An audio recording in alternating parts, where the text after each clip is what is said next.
Boy saves millionaire's pregnant wife. Sometimes, the smallest act of kindness changes everything.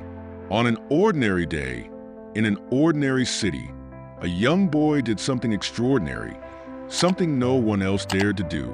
He stepped up when it mattered most, helping a stranger in distress. But what came next would leave an entire community speechless, and one life changed forever.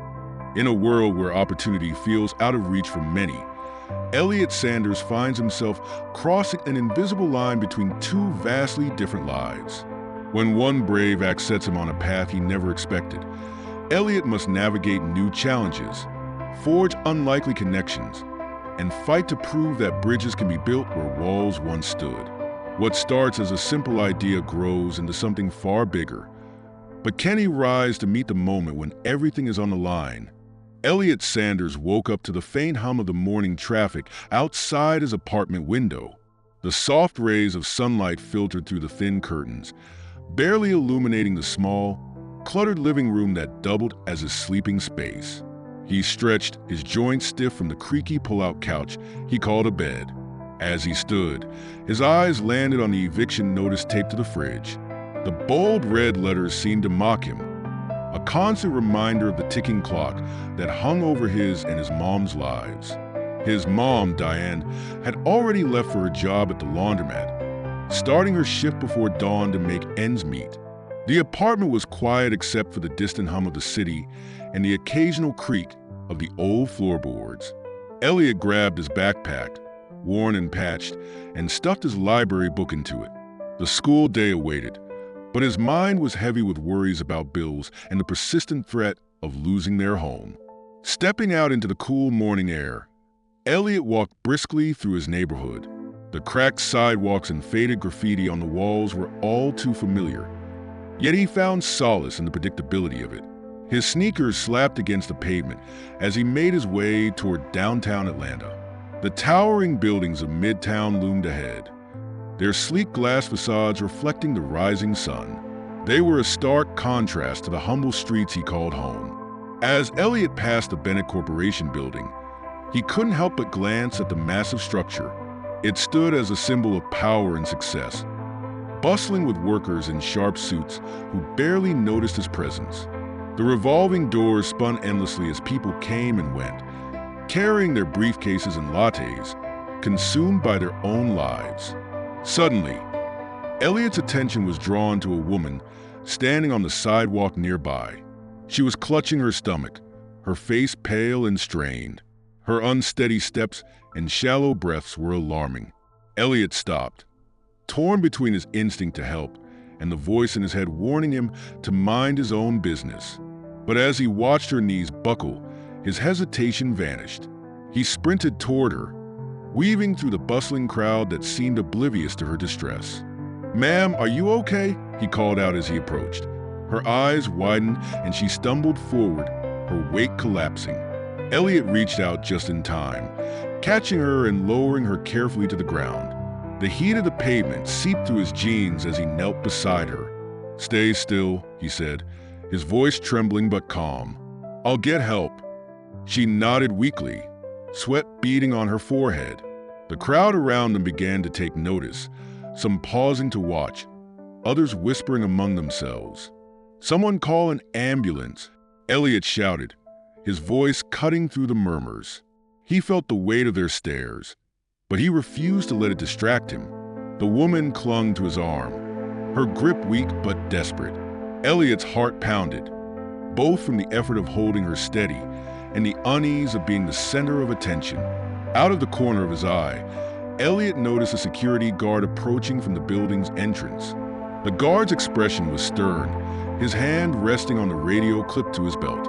"What's going on here?" the guard barked, his suspicious gaze fixed on Elliot. "I'm helping her," Elliot replied, raising one hand in a gesture of reassurance while keeping the other on the woman's arm. "She needs medical attention." Before the guard could respond, a commanding voice cut through the scene. "Let him through." The crowd parted, revealing a man in a tailored suit descending the steps of the Bennett Corporation building. His presence was authoritative, and the security guard immediately stepped back, allowing the man to approach. The man knelt beside the woman, his face etched with concern. "Emily," he said softly, his voice trembling as he took her hand. Elliot realized this must be her husband. "I'm here. She's going to be okay?" Elliot said quietly, more to reassure himself than anyone else. The distant sound of sirens grew louder, and within moments, an ambulance pulled up. Paramedics rushed out, their movements efficient as they assessed the situation. Elliot stepped back, his knees aching from kneeling on the pavement. One of the paramedics nodded at him. "Good job, kid. You kept her stable." Jonathan Bennett, now standing, turned to Elliot. You saved her," he said, his voice thick with emotion. "What's your name?" "Elliot Sanders," he answered, his voice barely audible. Jonathan reached into his pocket and handed Elliot a business card. "Please call me. I want to help you.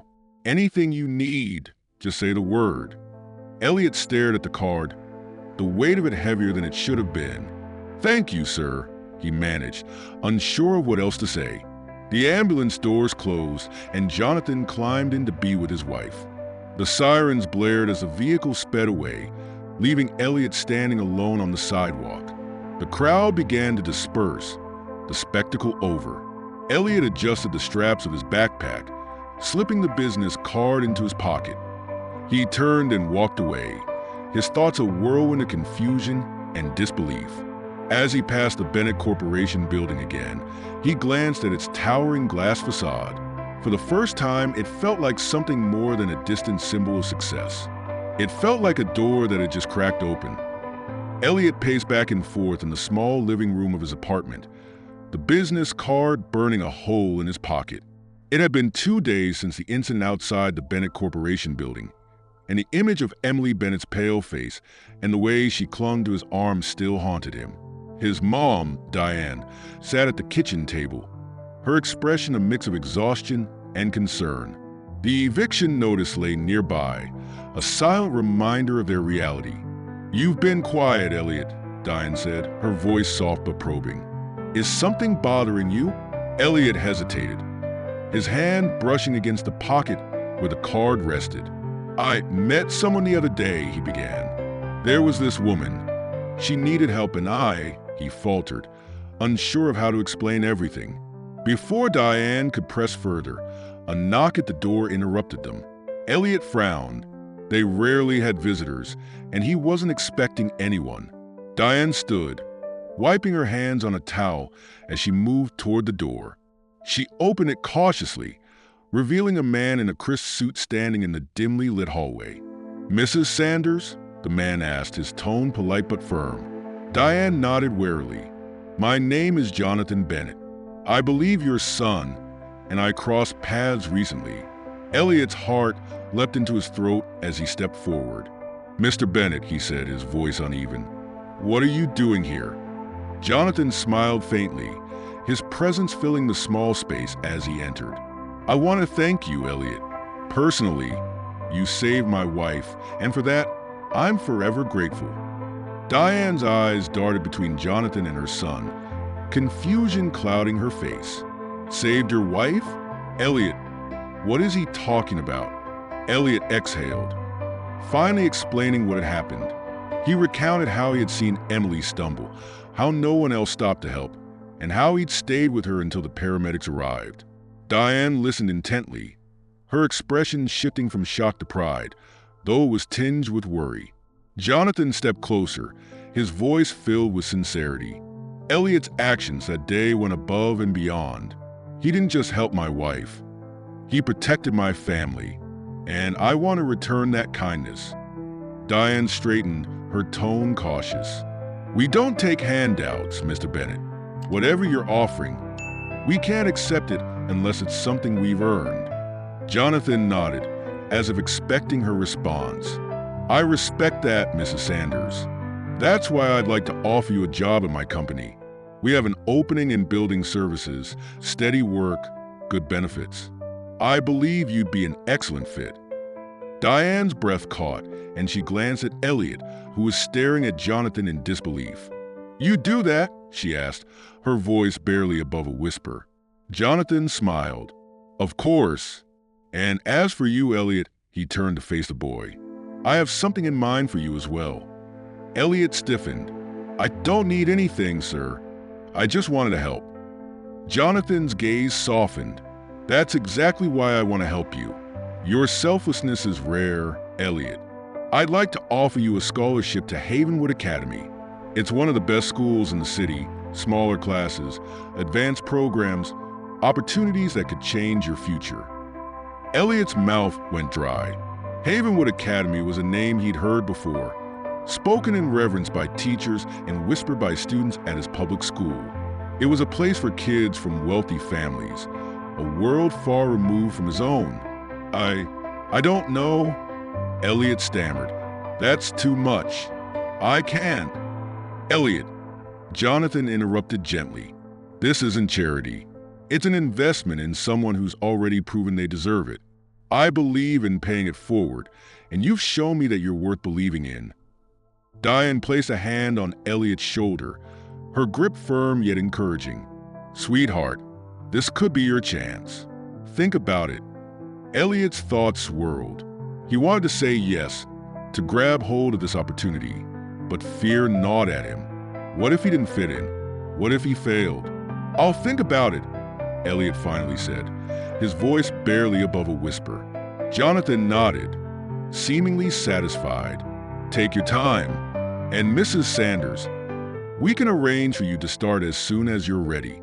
My assistant will contact you with the details. He reached into his pocket, handing her a business card. Thank you for letting me come by. As Jonathan left, Diane closed the door and turned to Elliot, her expression unreadable. You're really something, you know that? She said, her voice wavering with emotion. I had no idea you did all that. Elliot shrugged, suddenly feeling the weight of the moment. It just felt like the right thing to do. Diane hugged him tightly, her voice soft in his ear. I'm so proud of you. The following day, Diane received a call confirming her new job at the Bennett Corporation.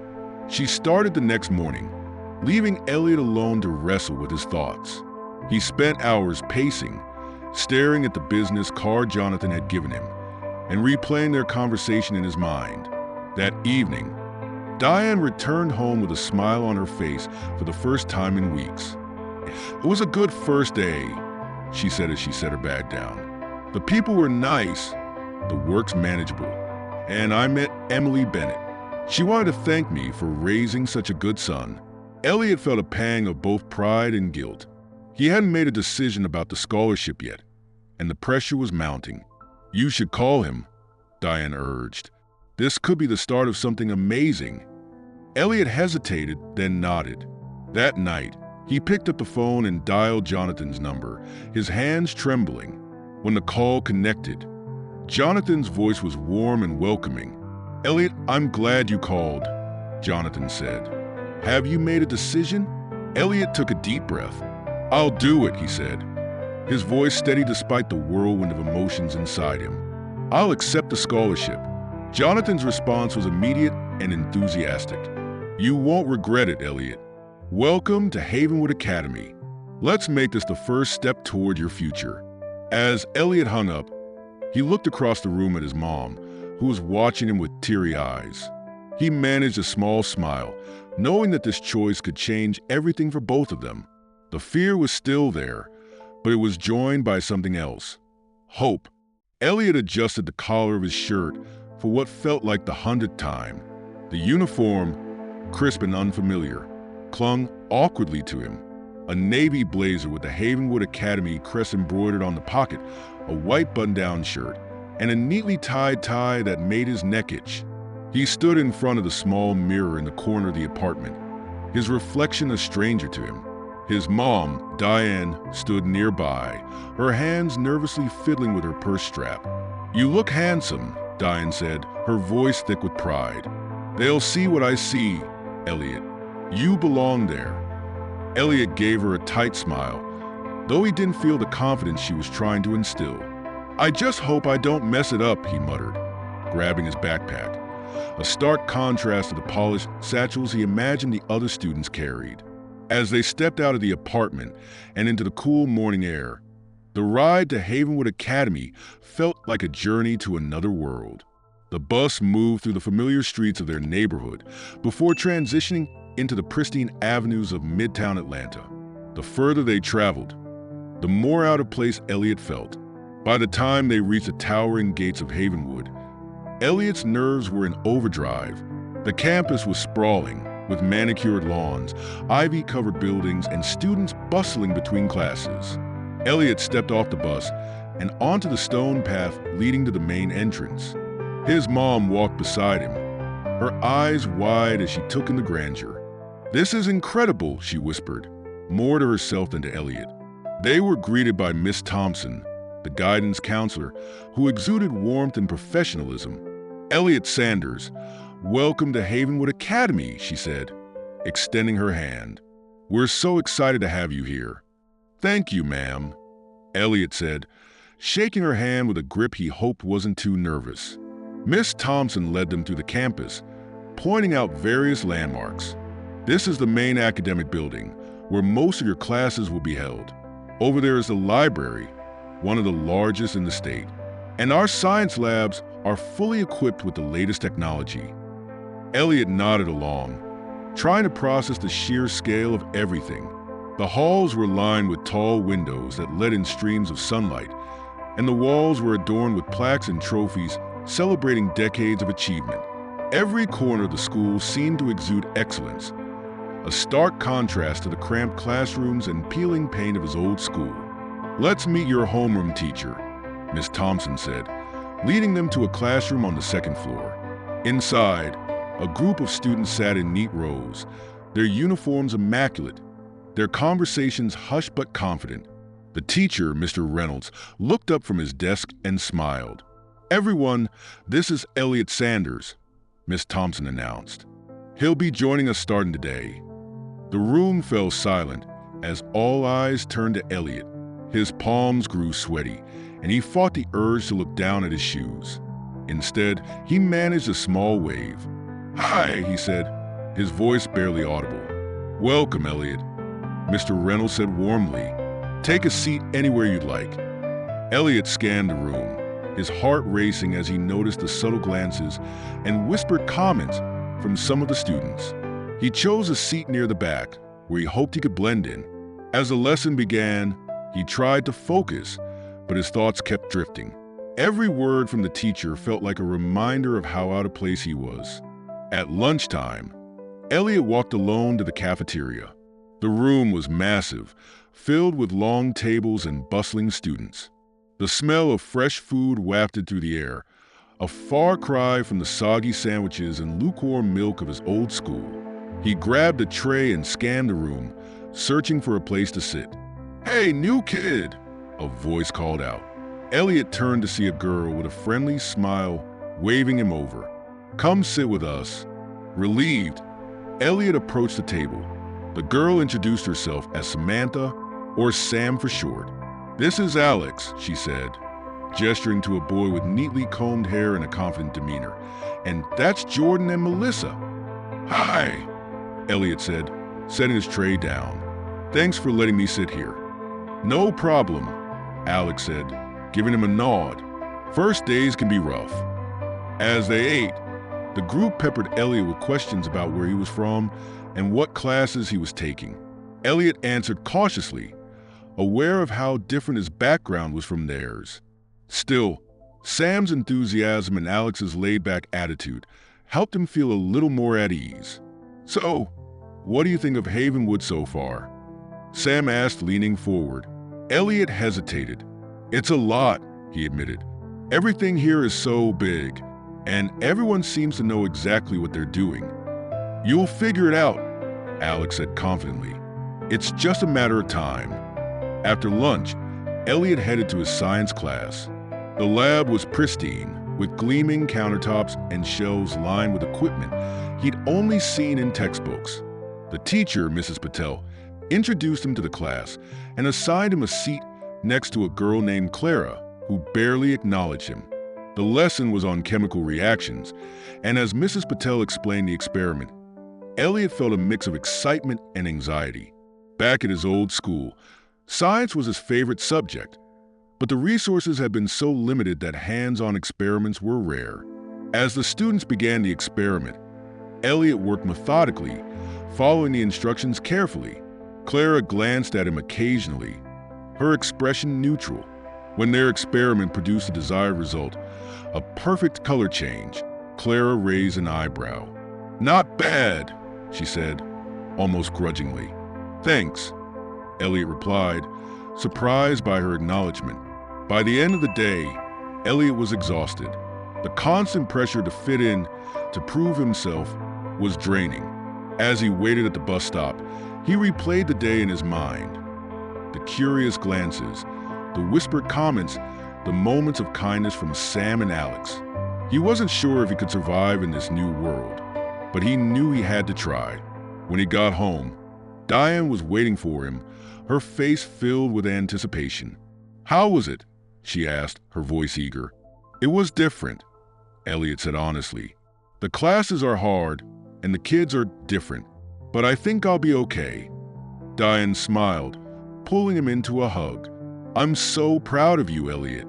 Just take it one day at a time." As Elliot lay in bed that night, staring at the ceiling, he felt a mix of emotions: nervousness, excitement, and a flicker of hope. Havenwood Academy was nothing like what he'd known, but maybe, just maybe, it could be the place where he found his footing.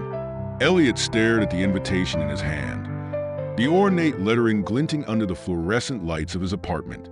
Havenwood Academy Welcome Social, formal attire required. The words felt more intimidating than any test he'd ever taken. Sam had handed him the invitation earlier that day with a cheerful grin, insisting he come. "It's a good way to meet people," she'd said. But now, looking at the card, Elliot wasn't sure if he was ready to dive even deeper into this unfamiliar world. Diane stood behind him, reading over his shoulder. "This sounds fancy," she said, her tone wavering between excitement and concern. She glanced at him. "You should go, Elliot.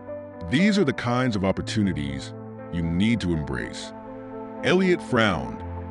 I don't have anything to wear, Mom.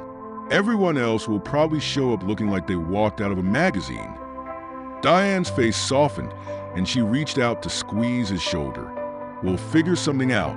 Let's go see what we can find." Later that evening, they visited a small thrift store in their neighborhood. Diane sifted through racks of blazers and dress shirts with the focus of someone determined to find a hidden gem. Elliot stood nearby, feeling increasingly awkward. "Mom, it's not that big of a deal. I don't have to go," he said, his voice trailing off. Diane turned to him, holding up a dark gray blazer. "Yes, you do. You've worked hard to get here, and you deserve to be part of this just as much as anyone else." Her voice was firm, but filled with love. Elliot sighed but nodded. He tried on the blazer and a crisp white shirt that Diane had picked out. It wasn't perfect, but it fit well enough. As they walked home, Diane smiled at him, her pride evident. "You'll look great, Elliot. Don't overthink it." The night of the social arrived, and Elliot stood in front of the mirror, adjusting his tie for what felt like the 100th time.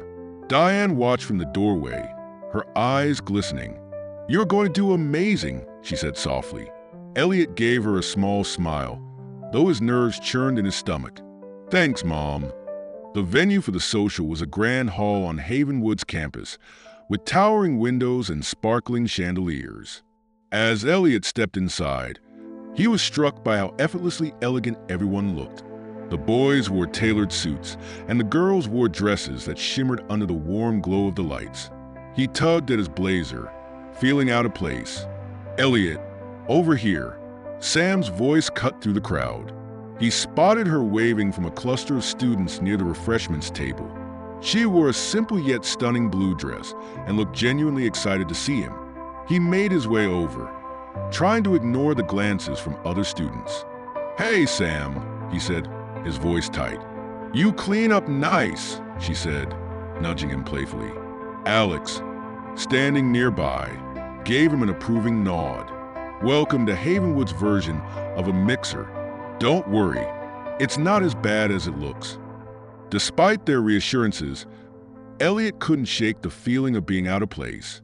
As the evening progressed, he tried to engage in conversations, but many of the students' topics, vacations abroad, summer internships at their parents' companies, or exclusive hobbies, felt foreign to him. He wandered toward the edge of the room, needing a moment to breathe. As he sipped a cup of punch, he overheard a group of students nearby. "Who's the new guy?" one of them whispered, not bothering to keep their voice low enough to be unnoticed. "Elliot something," another replied. "Scholarship kid. I heard Mr. Bennett brought him in." Elliot's ears burned. He turned slightly, catching the smirks and sidelong glances directed at him. He clenched his jaw, willing himself to ignore them. "Don't let them get to you." The voice startled him. He turned to see Alex standing beside him, his expression calm but serious. Elliot sighed. "I'm not sure I belong here, Alex. It's like everyone can see I'm different." Alex shrugged. "So what if you're different? You're here for a reason. And honestly, most of these people wouldn't last a day in your shoes." Elliot looked at him, surprised by the conviction in his voice. Before he could respond, the room quieted as Jonathan Bennett stepped onto the small stage at the front of the hall. "Good evening, everyone," Jonathan began, his voice commanding yet warm. "It's always a pleasure to welcome new and returning students to Havenwood Academy. This school has a long history of excellence, and it's because of individuals like you, young people with potential, drive, and a commitment to making the world a better place." As Jonathan spoke, Elliot felt a strange mixture of pride and unease. He respected the man deeply, but being the focus of his gratitude often left Elliot feeling exposed. Jonathan continued, "I want to take a moment to acknowledge someone who embodies the spirit of Havenwood, a student who recently joined us and has already shown incredible character. Elliot Sanders. Would you stand for a moment?" Elliot froze, every muscle in his body tensing. The room turned to look at him, and he felt his cheeks flush. Reluctantly, he stood, his hands shoved into his pockets to hide their trembling. "Elliot reminded me and many others of the power of courage and kindness," Jonathan said, smiling at him. "We're proud to have you as part of the Havenwood family." Polite applause followed, but Elliot barely heard it over the sound of his pounding heart. He sat down quickly, wishing the floor would swallow him whole. After the speech, Sam and Alex found him again. "You're basically a celebrity now," Sam teased, though her tone was kind. "I'd rather not be," Elliot muttered. As the night wound down, Sam convinced him to join a small group for a game of trivia. To his surprise, he enjoyed it, even managing to impress the group with his knowledge of science and history. By the end of the evening, Elliot felt a little more at ease. Sam walked with him to the exit, her expression thoughtful. "You did great tonight, Elliot. And for what it's worth, you absolutely belong here." Her words stayed with him as he rode the bus home. When he walked through the apartment door, Diane was waiting up for him. "How was it?" she asked, her eyes filled with curiosity. "It was okay," Elliot said, his lips curving into a small smile. "Actually, it was better than okay." Diane smiled, pulling him into a hug. "I knew you'd find your way." As Elliot lay in bed that night, staring at the dark ceiling, he reflected on the evening, the whispers, the glances, the speech. It had been overwhelming, but it hadn't broken him. For the first time, he felt like he might actually have a chance to make his mark at Havenwood. It wouldn't be easy, but he was determined to prove to himself and everyone else that he deserved to be there. Elliot sat at a corner table in the Havenwood library, his notebook open but untouched. His mind was elsewhere, preoccupied with an idea that had been forming since the welcome social. Jonathan Bennett's words about character and making a difference kept echoing in his head. Havenwood was full of opportunities, but Elliot couldn't stop thinking about the community he had left behind, a place where kids didn't have uniforms or well-stocked libraries. The spark of an idea pushed him to action. He closed his notebook and headed toward Miss Thompson's office. When he knocked on the door, the guidance counselor looked up, her warm smile inviting him in. "Elliot, come in. What can I do for you?" He hesitated, then sat down across from her desk. I was wondering if there's a way students here could get involved with the community. You know, help out in places that need it. Miss Thompson's expression brightened. That's an excellent idea. We've had volunteer initiatives in the past, but nothing recently. Did you have something specific in mind? Elliot explained his vision. Connecting Havenwood students with underprivileged neighborhoods, offering tutoring sessions, organizing donation drives, and creating a bridge between two vastly different worlds. Miss Thompson listened intently, nodding along. This could be a fantastic program, she said, but it's going to take a lot of work to get something like this off the ground. Are you ready for that? Elliot nodded. I think so. I want to do something that matters. Miss Thompson's smile widened. Let's start with a meeting. I'll help you draft a proposal and gather some initial support. Over the next week, Elliot worked tirelessly to refine his idea. With Miss Thompson's guidance, he prepared a plan and presented it to a small group of students. Sam and Alex were the first to back him up. This is exactly what Havenwood needs, Sam said enthusiastically. Count me in. Alex leaned back in his chair, nodding thoughtfully. It's ambitious, but I like it. You've got my support. With their help, Elliot began recruiting other students. Some were excited about the prospect, but others were skeptical. Why should we spend our time helping people who don't even go here? One student asked during a meeting. Elliot's chest tightened, but he responded firmly. Because we can. We have resources they don't. And if we don't use what we have to make things better, what's the point? Gradually, momentum built. The first step was organizing a tutoring program. Elliot worked with Sam and Miss Thompson to coordinate sessions in a community center near his old neighborhood. He returned to the area one afternoon, flyers in hand, to spread the word. The streets felt both familiar and foreign. Cracked sidewalks and graffiti-covered walls served as a reminder of the life he'd left behind. As he passed a group of kids playing basketball, he caught snippets of their conversation. Elliot? One of them called out, squinting at him. Elliot turned, recognizing a boy from his old school. Jordan? Jordan grinned, dropping the ball and jogging over. Man, where have you been? Heard you went to some fancy private school. Look at you, all dressed up. Elliot smiled sheepishly, suddenly hyper-aware of his uniform. Yeah, it's different. How's everything here? Jordan shrugged. Same as always. But hey, good for you, man. Get out of here while you can. The words hit Elliot harder than he expected. He nodded, then handed Jordan a flyer. We're starting a tutoring program at the community center. If you know anyone who might need help, spread the word. Jordan scanned the flyer, his expression thoughtful. This is cool. I'll let people know. As Elliot continued through the neighborhood, a mix of emotions swirled within him. Gratitude for where he was now, guilt for leaving, and a burning desire to make a difference. The first tutoring session was a modest success. A handful of Havenwood students showed up, along with several kids from the neighborhood. Elliot paired them off and watched as the room filled with quiet conversations and occasional laughter.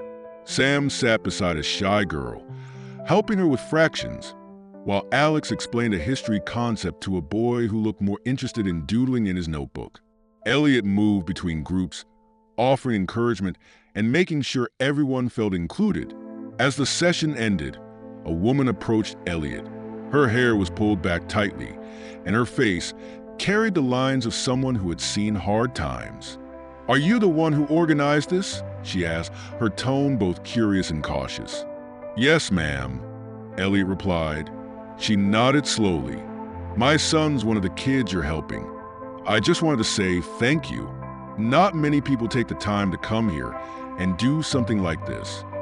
Elliot smiled. "We're happy to help, and we'll be back every week." As the weeks went on, the program grew. More Havenwood students joined and word spread in the neighborhood. But not everyone was supportive. Some students at Havenwood questioned why their peers were spending time in a place so different from their own. During lunch one day, Elliot overheard a conversation at a nearby table. "Why is Sanders dragging us into this?" a boy said, his tone dripping with disdain. "We don't owe these people anything." Elliot felt anger rise in his chest, but before he could respond, Alex spoke up. "Maybe not, but helping doesn't cost us anything either. And if you don't want to be part of it, don't be. Just don't get in the way." The boy muttered something under his breath, but the conversation ended. Elliot glanced at Alex, who gave him a small nod. Despite the challenges, Elliot remained focused. He worked late into the evenings, balancing his own schoolwork with planning events and recruiting volunteers. Diane noticed the toll it was taking on him, but didn't push him to slow down. Instead, she supported him in every way she could, from proofreading flyers to packing extra snacks for his long days. One Friday evening, after a particularly exhausting tutoring session, Elliot walked home through the neighborhood. He passed an old apartment building where he and his mom had lived years ago. The windows were dark, and the building looked even more run-down than he remembered. He stopped for a moment, staring up at the crumbling facade. This was why he was doing all of this. Not just for the kids in the program, but for himself.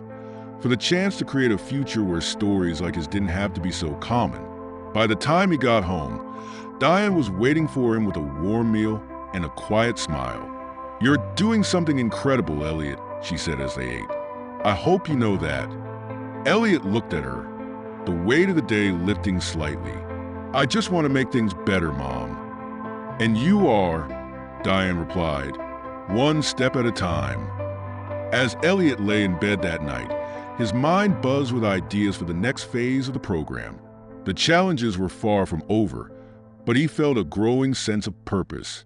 He wasn't just bridging two worlds. He was building something lasting, something that mattered. And he wasn't doing it alone.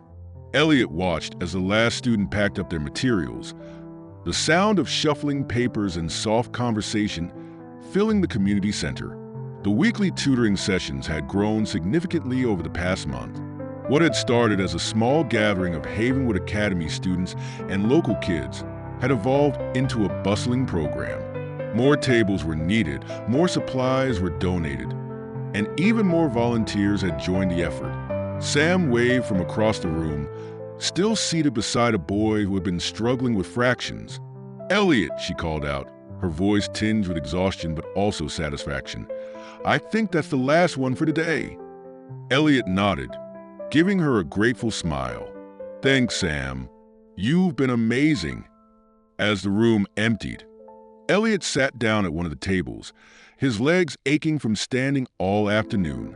Alex plopped into a chair across from him, cracking open a bottle of water.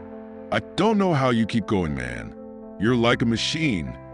Elliot chuckled, running a hand through his hair. "It's worth it, seeing the kids improve, knowing we're making a difference. It keeps me going." Alex grinned. "Well, you're not the only one who's noticed. Word's getting around, and people are paying attention." Elliot's smile faltered slightly. While the program's success had drawn positive attention from many, it had also stirred up resistance. Some Havenwood students were vocal about their disinterest, and whispers of disapproval grew louder with every week. The following day at school, Elliot overheard a heated conversation in the hallway. "I don't see why we have to waste our time on this," a boy sneered, leaning against a locker. "We're here to focus on our futures, not play charity." Another student nodded in agreement. "Yeah, it's not like it's going to change anything. Those neighborhoods have always been a mess." Elliot clenched his fists, anger bubbling in his chest. Before he could say anything, Alex stepped in, his voice calm but firm. "If you don't want to help, that's fine. But don't talk down about something you don't understand." The boys scoffed and walked away, muttering under their breath. Alex turned to Elliot, his expression apologetic. "Don't let them get to you. Some people just don't get it." "I know," Elliot said, though the words stung more than he wanted to admit. "It's just frustrating. We're trying to do something good, and all they see is the inconvenience." Alex patted him on the shoulder. "They'll come around or they won't. Either way, We'll keep doing what we're doing. Despite the pushback, the tutoring program continued to thrive. Elliot and Sam began organizing additional activities, like art workshops and book clubs, to engage more kids and volunteers. Each new initiative brought fresh energy, but it also brought challenges. One afternoon, as Elliot prepared for a session, Miss Thompson approached him with a stack of papers.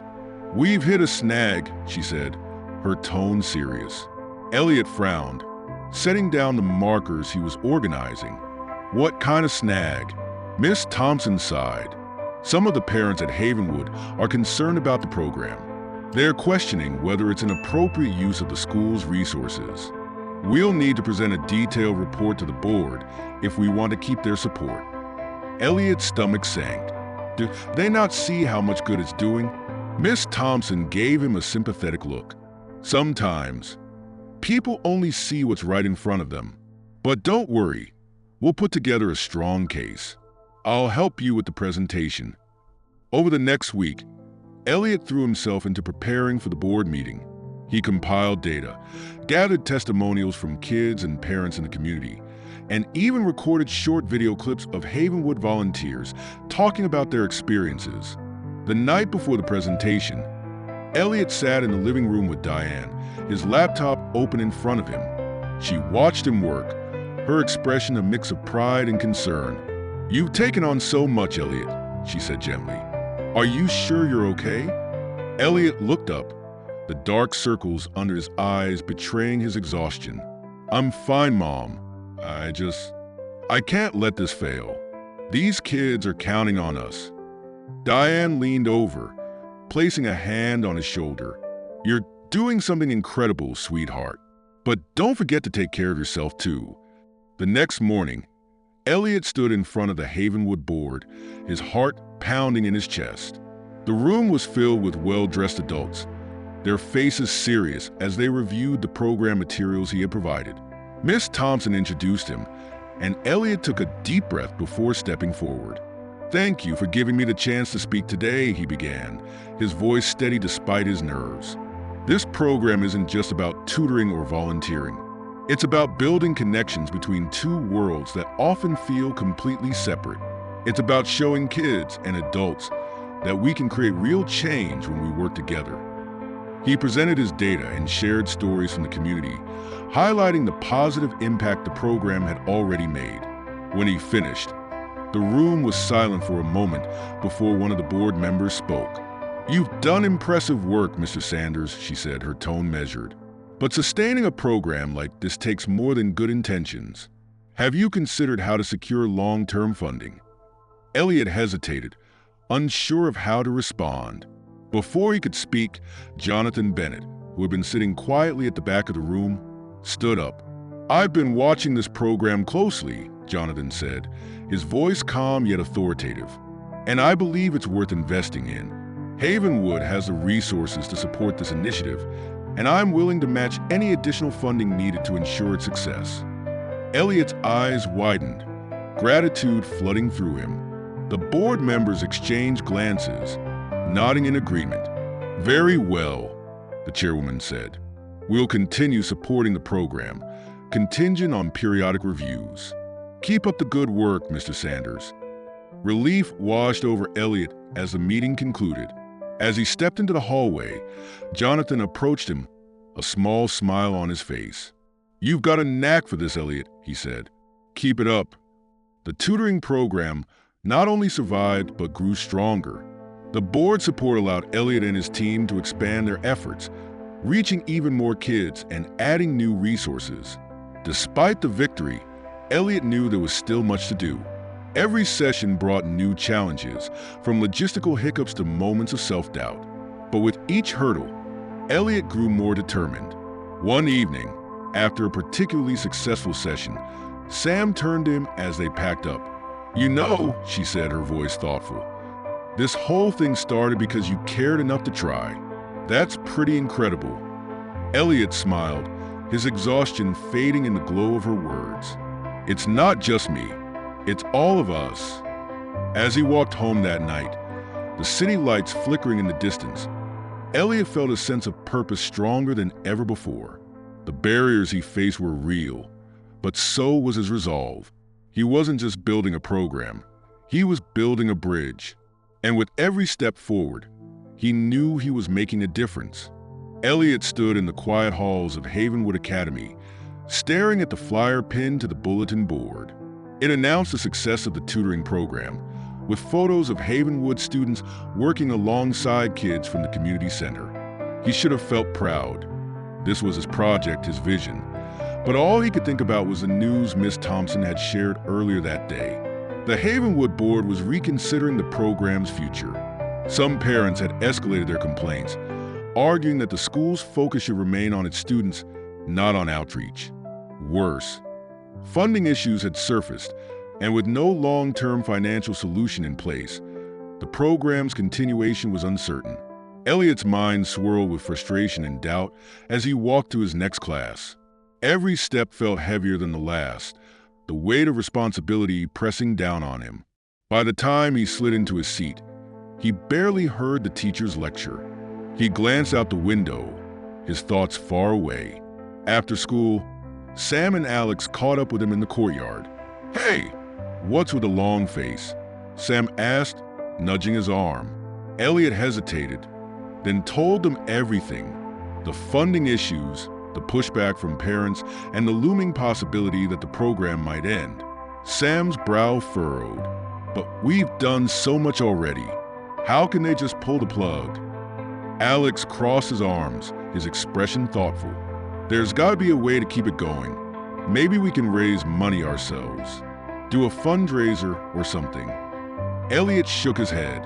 "It's not just about the money. It's about convincing the board and the parents that this program is worth it, that it's not a distraction, but an important part of what Havenwood stands for." Sam placed a reassuring hand on his shoulder. "Then we'll help you convince them. You're not in this alone, Elliot."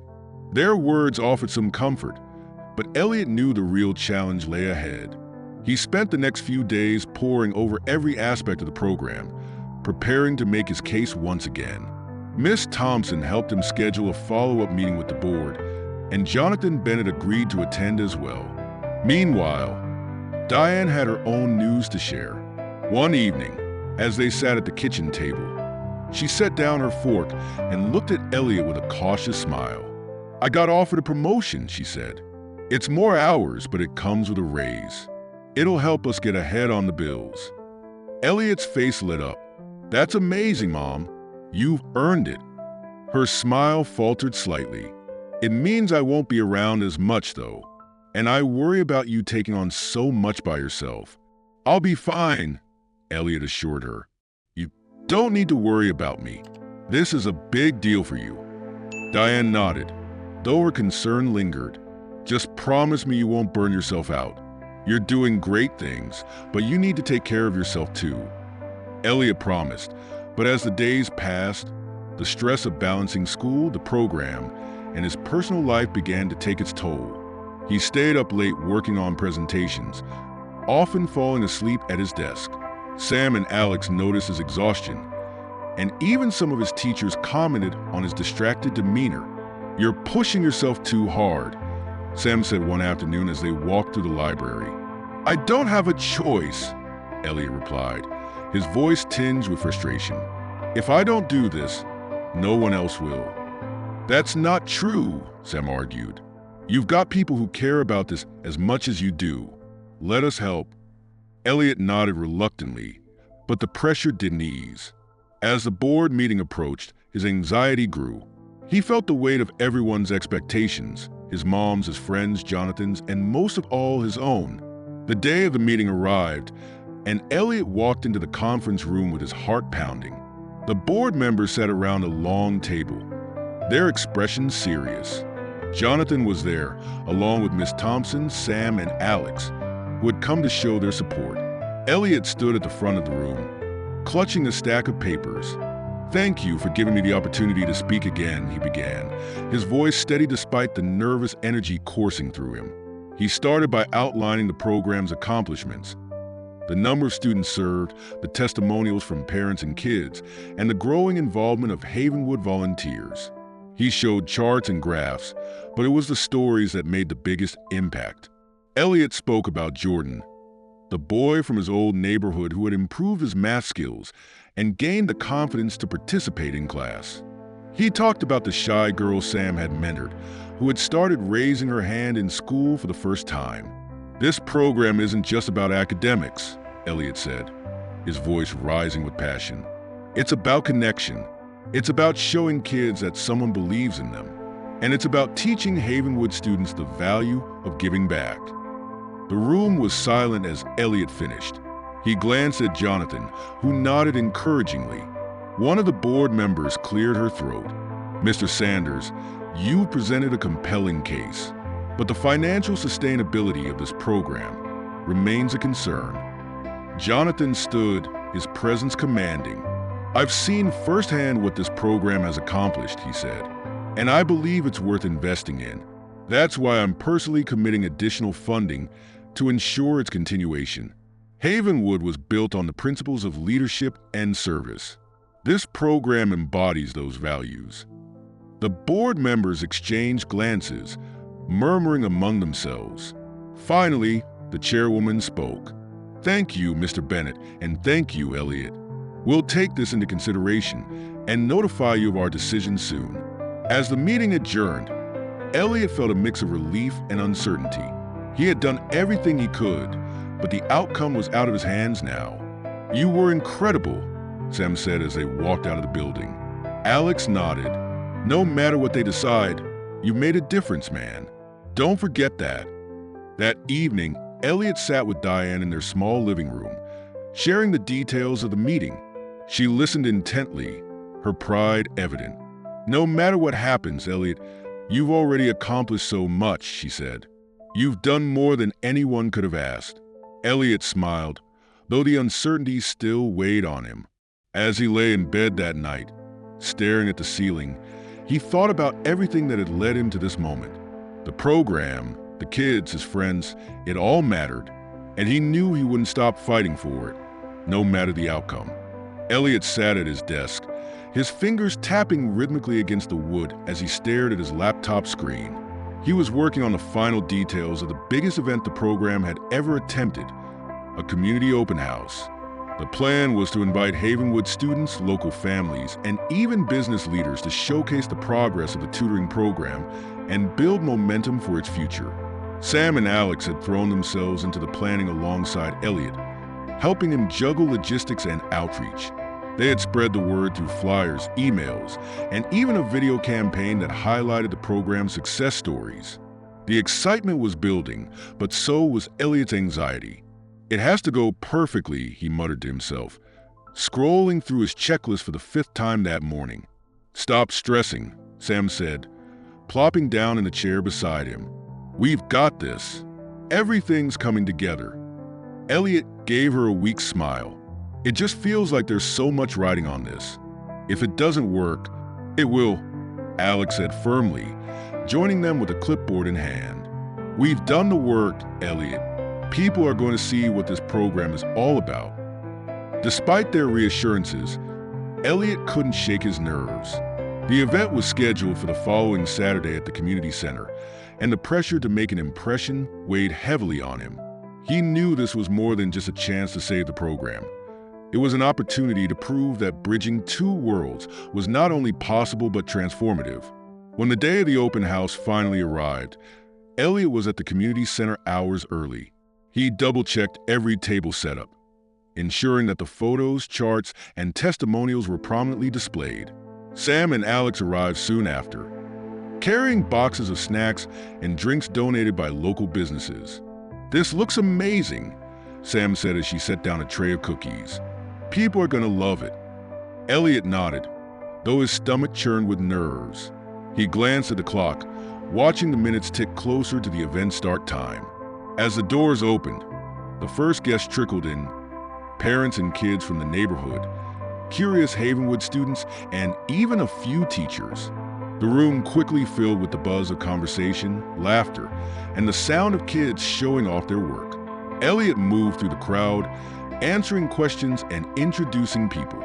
He noticed Jordan, the boy from his old neighborhood, leading a group of Havenwood students through a math activity. Nearby, Sam was explaining the art workshop to a pair of curious parents. The atmosphere was lively and welcoming, but Elliot couldn't relax. He kept glancing at the door, waiting for one specific guest, Jonathan Bennett. When Jonathan finally arrived, Elliot felt a wave of relief. The businessman stepped into the room, his presence commanding as always. He took a moment to survey the scene before approaching Elliot with a smile. "This is impressive," Jonathan said, gesturing to the bustling room. "You've done an incredible job." "Thank you, sir," Elliot replied, trying to mask his nerves. "I just hope it's enough." Jonathan placed a reassuring hand on Elliot's shoulder. "It's more than enough. You've created something meaningful here, Elliot. Don't doubt that." As the event continued, Elliot noticed more familiar faces arriving, Miss Thompson, several board members from Havenwood, and even a few skeptical parents who had previously voiced concerns. They moved through the displays, talking with students and watching the program in action. One of the board members approached Elliot, her expression thoughtful. "I've been hearing a lot about this program, but seeing it firsthand is something else entirely. You should be proud of what you've accomplished." "Thank you," Elliot said, his voice tinged with relief. "It's been a team effort." The evening culminated in a short presentation. Elliot stood at the front of the room, a microphone in hand, his heart pounding. "Thank you all for coming tonight," he began, scanning the crowd. This program started as a simple idea, to connect two communities that often feel worlds apart, but it's become so much more. It's about building relationships, creating opportunities, and showing that we all have something to learn from each other. He paused, glancing at the kids and volunteers who had gathered near the stage. None of this would have been possible without the dedication of everyone involved: students, parents, teachers, and supporters like all of you. Together, we've shown that change isn't just possible, it's happening. The room erupted into applause, and Elliot felt a surge of pride and relief. He stepped down from the stage, where Sam and Alex greeted him with wide smiles. "You killed it," Alex said, clapping him on the back. "Told you everything would go great," Sam added, beaming. As the event wound down, Jonathan pulled Elliot aside. "I think tonight made a real impact," he said. "The board will see this for what it is, a success. And as for the parents who doubted you, I think you've won over a few of them too." Elliot nodded, his chest swelling with pride. "I couldn't have done it without everyone's help." Jonathan smiled. "That's the mark of a true leader. You've built something bigger than yourself, Elliot. Don't forget that." By the time the last guest left, Elliot was exhausted but exhilarated.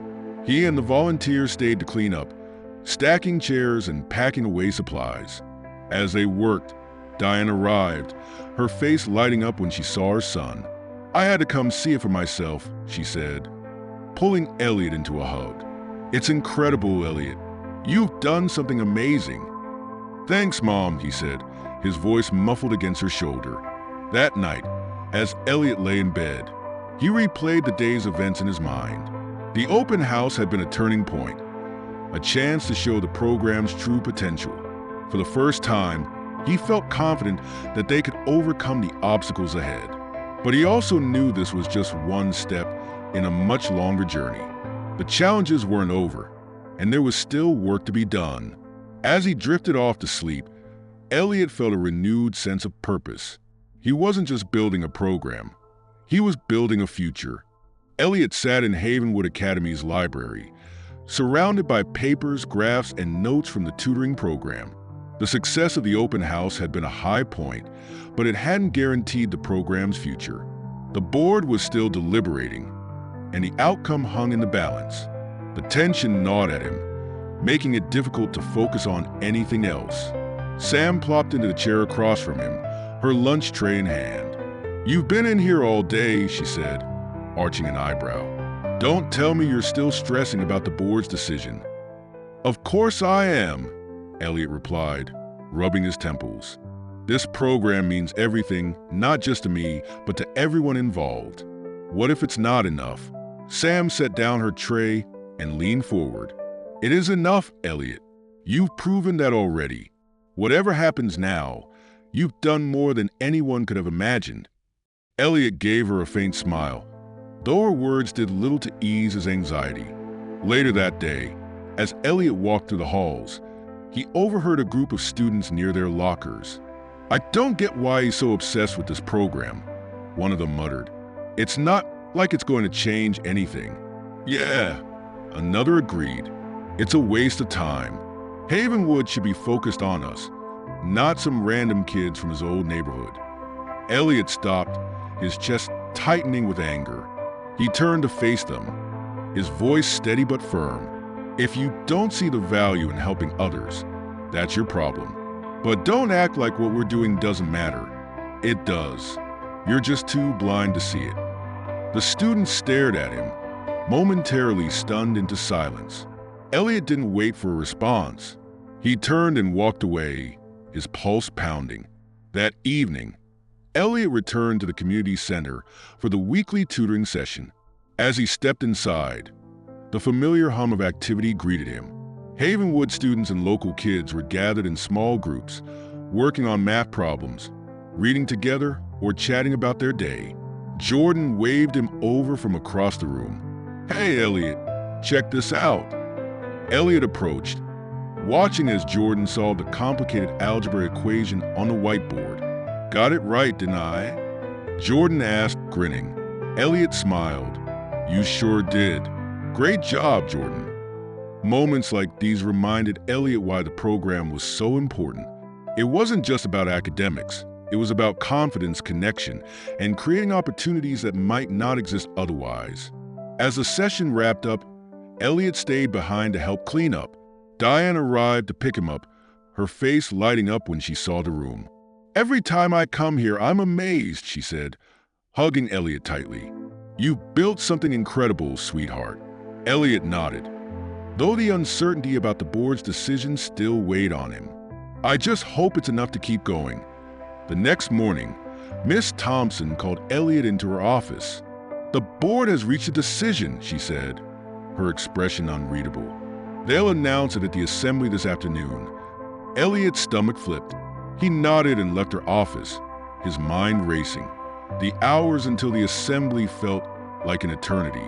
When the time finally came, Elliot joined the rest of the student body in the auditorium. The room buzzed with chatter, but Elliot barely noticed. He sat near the front with Sam and Alex, his hands gripping the edges of his seat. The principal stepped onto the stage, the room falling silent. After a brief introduction, she invited the chairwoman of the board to speak. The chairwoman approached the podium, her expression calm and composed. "Good afternoon, everyone," she began. "As you know, Havenwood Academy has always been committed to excellence, not only in academics but in fostering leadership and service. Recently, we've been evaluating the tutoring and outreach program spearheaded by one of our students, Elliot Sanders." Elliot held his breath, every muscle in his body tense. "After much discussion and careful consideration," the chairwoman continued, "the board has decided to approve the program's continuation and expansion." The room erupted into applause, and Elliot felt a wave of relief wash over him. Sam nudged his arm, grinning. "You did it, Elliot." Alex clapped him on the back. "See? Told you it'd all work out." The chairwoman raised a hand, quieting the crowd. "I'd like to invite Elliot to the stage to say a few words." Elliot froze, caught off guard. Sam gave him a gentle shove. "Go on. This is your moment." He stood, his legs shaky as he made his way to the podium. The applause quieted, and all eyes turned to him. "Thank you," Elliot began, his voice steady despite his nerves. "This program started as a simple idea, to help kids who don't always have access to the resources they need. But it's grown into something much bigger. It's about building bridges between communities, breaking down barriers, and showing that we're stronger when we work together." He paused, scanning the crowd. "I couldn't have done this alone. To my friends, my teachers, my mom, and everyone who believed in me, thank you. This isn't just my success, it's ours. And I can't wait to see where we go from here." The applause was thunderous as Elliot stepped back from the podium. As he returned to his seat, Jonathan Bennett caught his eye from the back of the room and gave him a proud nod. That evening, Elliot sat in his apartment, reflecting on the day's events.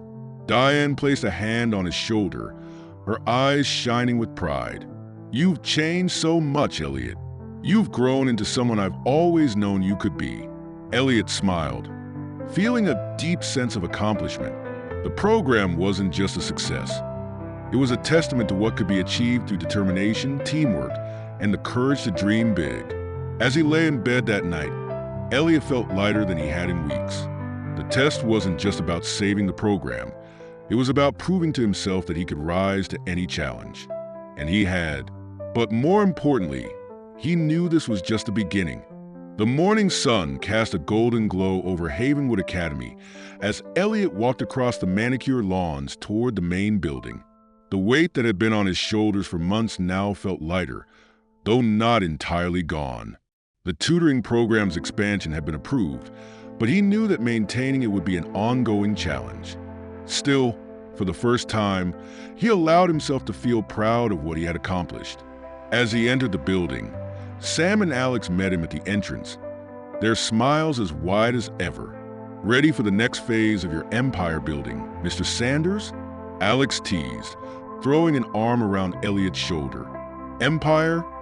Elliot laughed. "It's just a program, Alex, not world domination." Sam nudged him playfully. "It's more than a program, and you know it. You've built something that's going to last, Elliot."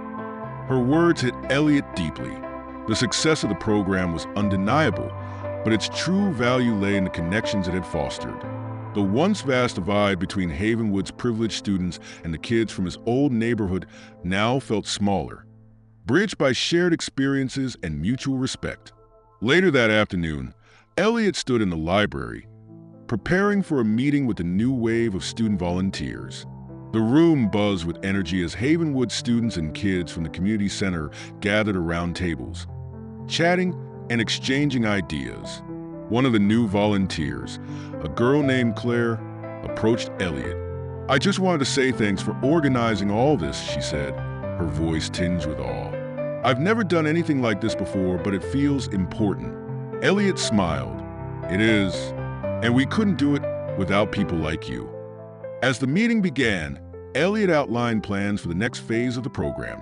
They would introduce career workshops, expand the art classes, and create a mentorship initiative. The enthusiasm in the room was infectious, and Elliot felt his confidence grow with every question and suggestion from the group. At the end of the meeting, Elliot noticed Jonathan Bennett waiting by the door. He excused himself and walked over. "Impressive turnout," Jonathan said, his voice full of approval. "Thanks," Elliot replied. "It's more than I expected." Jonathan nodded, his expression serious but kind. "You've proven something, Elliot, not just to Havenwood or the community, but to yourself. You've shown what leadership looks like, how it means lifting others up." Elliot hesitated, then said, "I couldn't have done it without your support, Mr. Bennett.